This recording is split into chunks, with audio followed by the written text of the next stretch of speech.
So this is the final section of our workshop today, and we're talking about ways to tell your scholarly story using bibliometrics and altmetrics. Now, bibliometrics is a really fancy name for one component of telling your scholarly story in a quantitative way. And that's all that bibliometrics are. They're just quantitative measures of research output or impact. Now, there are multiple types of bibliometrics. However, the ones that you're going to see bibliometrics in the most frequent forms would be the journal impact factors for any journal. You may also see this as site score or the Scopus SNP, and they're all the same thing. They're all ways to measure the impact that a particular journal or a particular article has, okay? Then you have citation counts. So citation counts are metrics for a specific item, a paper, a book, a data set, etc. And then if you're looking at the impact of an author in a quantitative measure, that is often used with the H index. And bibliometric analysis can yield information including the scholarly input or output of something, the scholarly impact of something in terms of its field. You can also think about bibliometrics when you are looking at scholarly collaborations. So what networks are included or what fields of study are closely related to each other. You can also think about bibliometrics when you're talking about mobility. So how a scholar may move from one institution to another. You can look at bibliometric analysis for that. You can also look at gender. So how do women have in citation numbers in comparison to males in the same field? Okay. There are many ways that you can analyze bibliometrics in order to yield information. Now, Leiden University's Center for Science and Technology Studies, which is also called CW2S, is a global institute and recognized for their bibliometric expertise. Now, if you think about some uses for bibliometrics, it's helpful to gain an overview of research fields and connections between and among other research fields, or research evaluation, or research management. Now, these can be positive. They can also be used in a negative sense. We'll talk about later some of the limitations of using these types of metrics. For example, think about Cresswell, who is a noted scholar of research methodologies. He has a very high H index.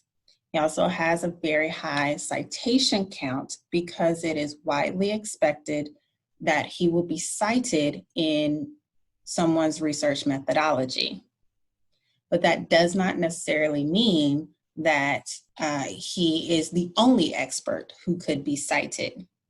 But because he is considered a standard or a seminal author in this field, you will often see high citation counts for his works or high H index for that author. Linked here is the metrics toolkit, which is one of my favorite tools for understanding what these metrics are. And each different metrics has a profile within the toolkit that can give you additional information for that particular metrics. So for instance, the H index can apply to authors who have published scholarly outputs that have been cited or otherwise noted in other scholarly outputs. You get a definition, calculation, data sources that may use this metrics like Google Scholar, Scopus, Web of Science here. But one of the reasons that I really like the metrics toolkit is that it talks about appropriate use cases, the limitations of the metric, and also inappropriate use cases. The more you are educated on appropriate and inappropriate use of a metric, the better you'll be able to tell your scholarly story. Another thing that's great about the metrics toolkit is that you can see the transparency of a particular metric. This can help you when you are discussing where you are pulling your data from. Now let's discuss altmetrics. So altmetrics is bibliometrics, the standard and traditional bibliometrics we think of for journal impact factors or citation counts, and it adds social media to the mix. Altmetrics considers the number of times an online research article, data set, or some other type of output is shared, downloaded, or mentioned on social media, including blogs and in newspapers. The purpose of altmetrics is to capture the usage data that a traditional citation counts cannot. For instance, there may be a paper that has low citation counts, but is widely used as a course read. If this were your paper, you would want to document that there are 1,000 downloads for your article, even though it may only have 5 citations. And as you see, there are some big names within the altmetric realm. So you may see the multicolored donut from altmetric. You may see the badge eye from Impact Story, or you may see the purple plum from Plum Analytics. And oftentimes these work together to talk to each other about different metrics that it may pick up. One thing to note about Impact Story is that you need to have a Twitter account in order to sign up for this one, which may limit some of the data that you may be able to pull from Impact Story. One of the great miscommunications of scholarly communications and in research is that high numbers equal high quality. It does not. These metrics are all indicators, not exacts. So while a high number may indicate that this is a highly used resource, that particular resource may have high numbers because it is controversial or went viral for some reason, but it does not always indicate the quality of a piece. Other limitations include subscription access. Your data access may rely on the different subscriptions that you have access to. What the University of San Diego has access to may be different from what San Diego State has access to or UCSD has access to. Other indications and limitations include the preferences.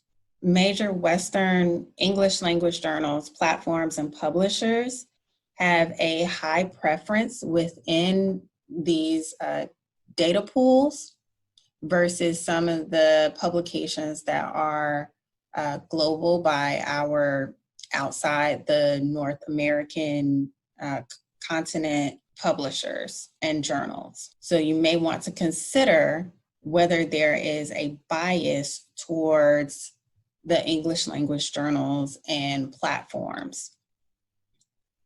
It also preferences outputs that have DOIs and that are available online. One of the other limitations is that exact measurements cannot be obtained. That is one of the reasons why there are so many types of metrics, because people are always establishing new metrics in order to acquire some data that may not be accessible by a different metric. Transparency is an issue. Some of the metrics are not transparent about their algorithms. Google is one of the examples of that. They are very protective of their algorithms, and thus we don't know exactly how they are attributing credit and how they're measuring that.